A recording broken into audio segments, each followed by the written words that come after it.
तो मित्रों, आज हम आपके लिए एक और क्राइम स्टोरी लेकर आ गए हैं, जिसे सुनकर आपका अपनों से भरोसा तो उठ ही जाएगा, साथ ही दिल दहला देने वाली घटना है। और ये रियल घटना पे आधारित कहानी है।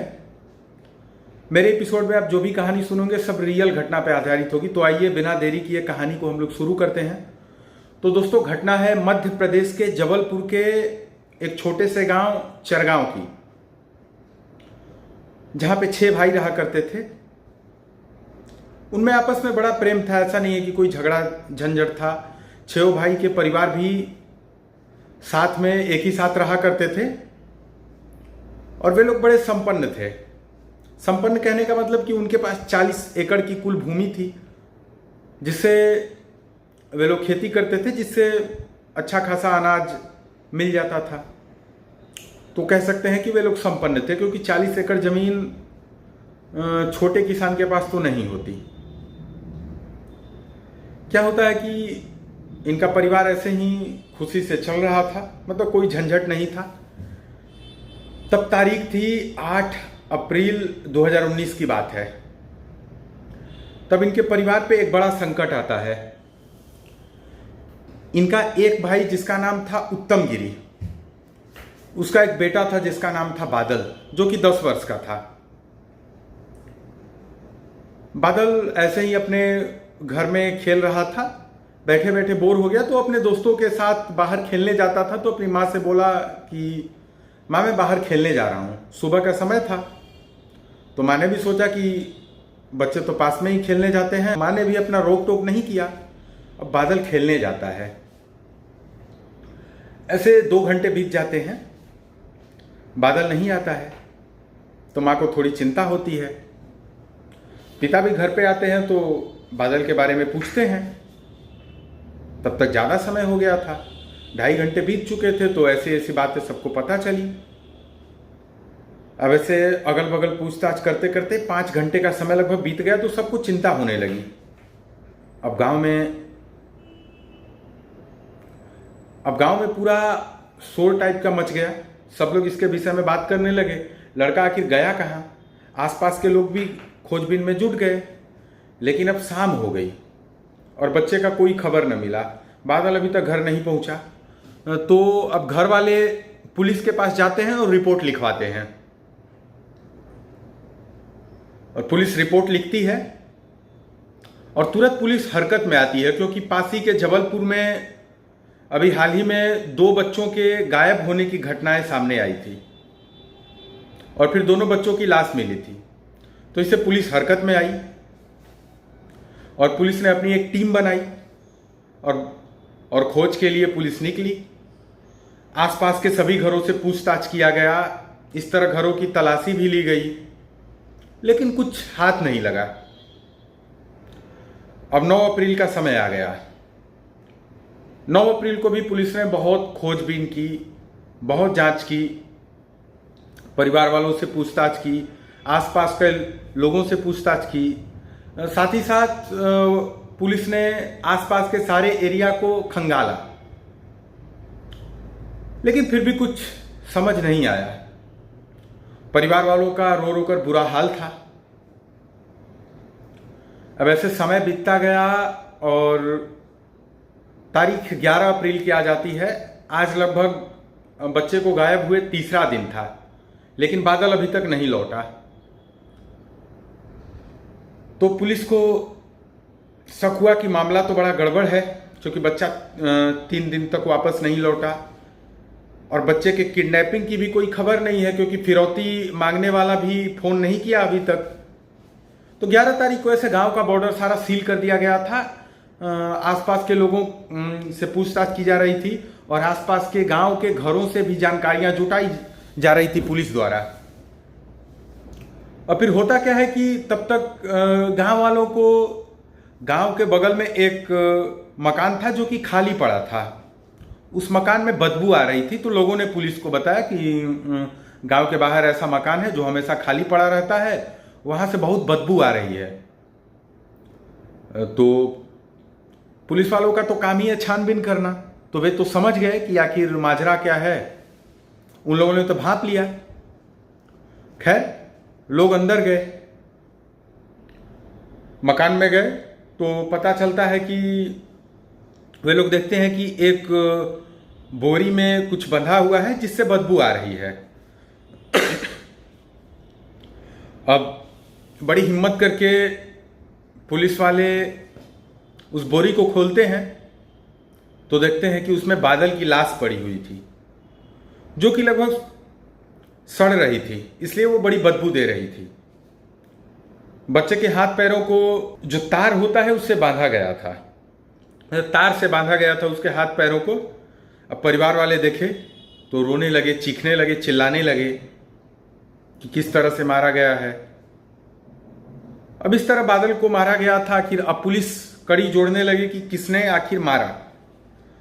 तो पहले मकान का पता लगाया गया कि मकान किसका है, तो पता चला मकान गांव के रामजी नामक व्यक्ति की है। तो रामजी को बुलाया गया तो रामजी ने कहा, जी बिल्कुल मकान तो मेरा है, लेकिन हुआ क्या है कि मैं तो मकान को खाली छोड़कर लगभग कई सालों से पास के गांव में जाकर रह रहा हूं, और गांव वालों ने भी सही बताया कि हाँ, ये तो इधर आते नहीं, ये तो दूसरे गांव में रहते हैं, इनका मकान ऐसे ही खाली पड़ा रहता है। और राम जी का बैकग्राउंड भी काफ़ी साफ सुथरा दिखाई दिया, उनके ऊपर कोई केस भी नहीं था, समाज के सभ्य नागरिक थे वे, इसलिए पुलिस ने उनको छोड़ दिया। लेकिन पुलिस ने उनके आसपास के लोगों से पूछताछ शुरू की और फिर कुछ गांव वालों से भी पूछताछ शुरू की गई फिर से, लेकिन कुछ भी समझ में नहीं आया। तो जब कुछ समझ में नहीं आया तो गांव वाले सोचते हैं कि कहीं राम जी ने ही तो बच्चे को मारकर नहीं अपने घर में छुपा दिया। तो राम जी को पकड़ने के लिए गांव वाले बड़े जोर देने लगे कि राम जी से ही पूछताछ की जाए। तो पूछताछ तो राम जी से हो गई थी। अब पुलिस ने सोचा क्यों ना राम जी के आसपास के लोगों से, जो इनके घर में नहीं रहते लेकिन इनके आसपास के लोग हैं, इनके करीबी हैं, उन्हीं से पूछताछ किया जाए।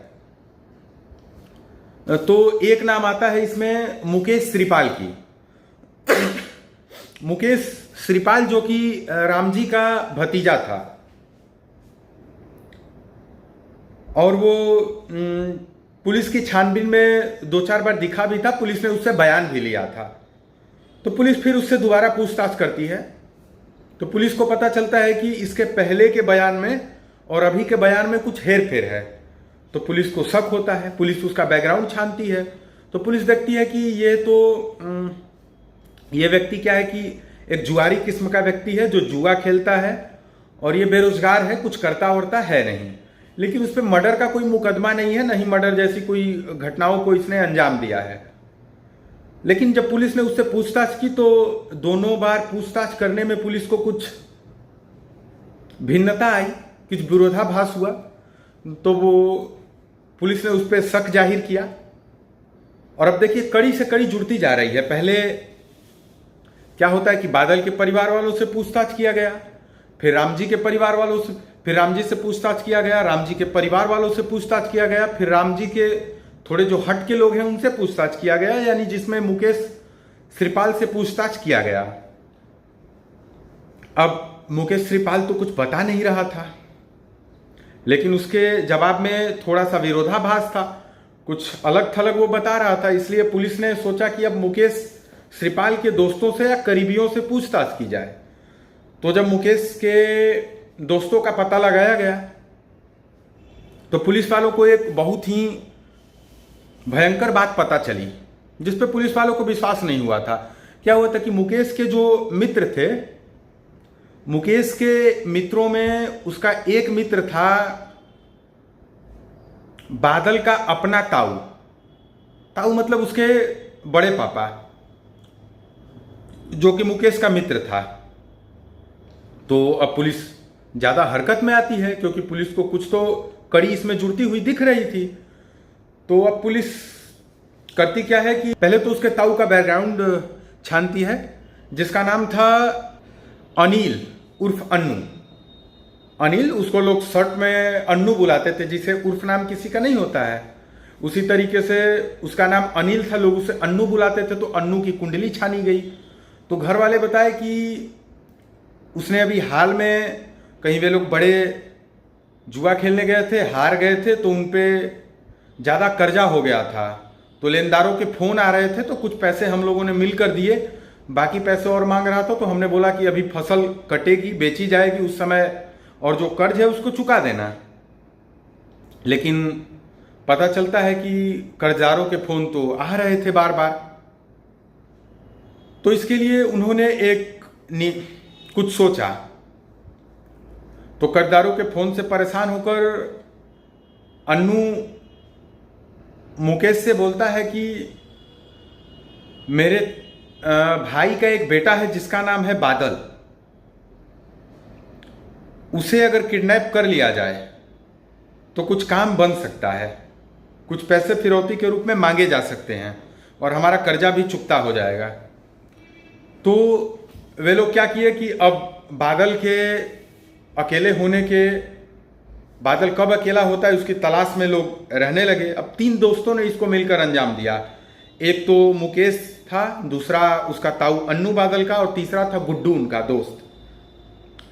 तो देखा कि बादल खेलने जा रहा था, तभी उसका ताऊ बहला फुसला कर आसपास देखता है कोई नहीं है।